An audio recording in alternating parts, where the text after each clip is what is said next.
Hey guys, it's Sandra from Inspired Keys.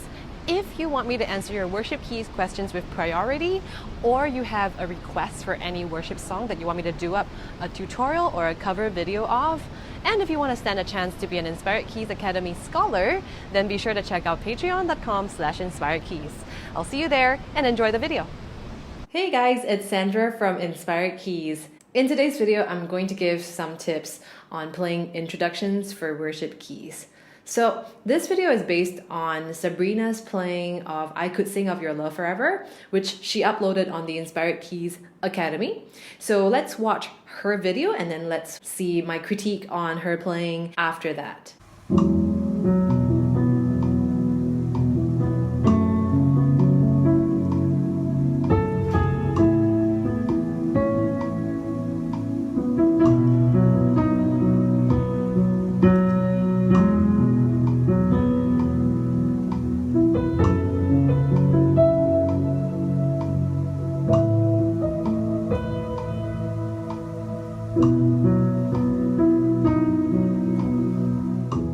So we can see that Sabrina did a fantastic job of improvising and spreading out her chords for the introduction part of I Could Sing of Your Love Forever. But the effect of that is that the song became quite, there are a lot of melodies and tunes going on. And the reason is because the topmost pitch at any time ends up becoming like a melody line. So for example, we end up hearing dum da dum da da da dum da da da dum da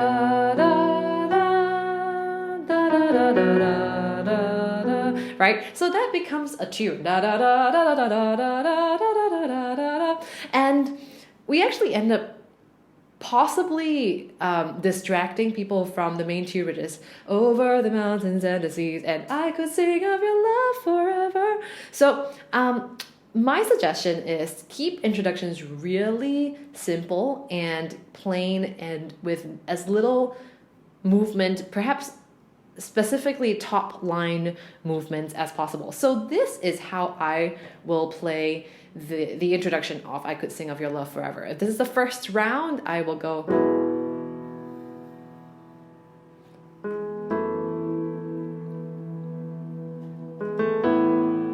really nothing much going on. Maybe a little bit more here.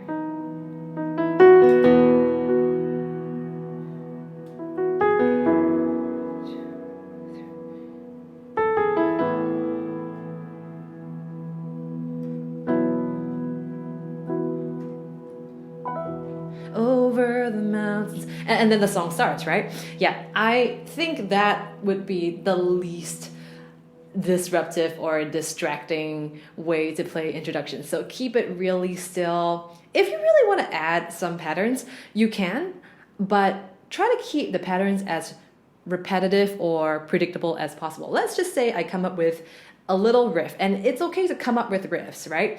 But keep your riffs consistent. So let's say I want to do like, right? Da, da, dum, or the ba, ba, bum kind of rhythm, right? So keep that consistent. So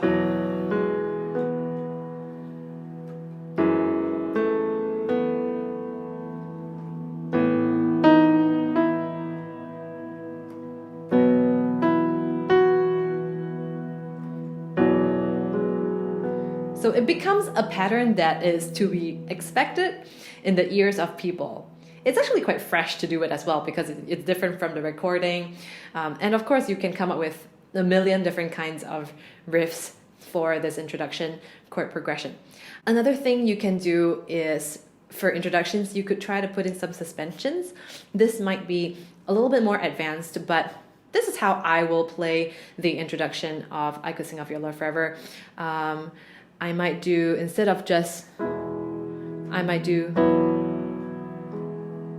so you can see that the 2 resolves, the 2 is a suspension that resolves up to the 3, so it creates more interest. And then, so what's going on here is that the 3 resolves up to a 4, which is part of the actual harmony. And then my next chord will be. So what's happening is that the 5 resolves up to a 6. And 6 is the actual harmony of the chord. And then my next chord is.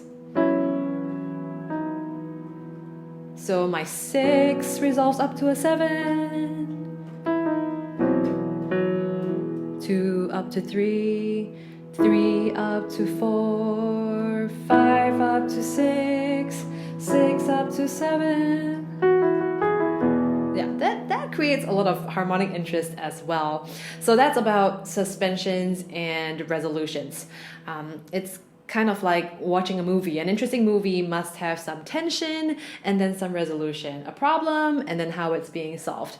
And in the same way, this is at play every time you hear a suspension that is clearly not within the harmony. Like, it doesn't sound resolved right now. It needs to resolve by moving a little bit, so it resolves by going up a step.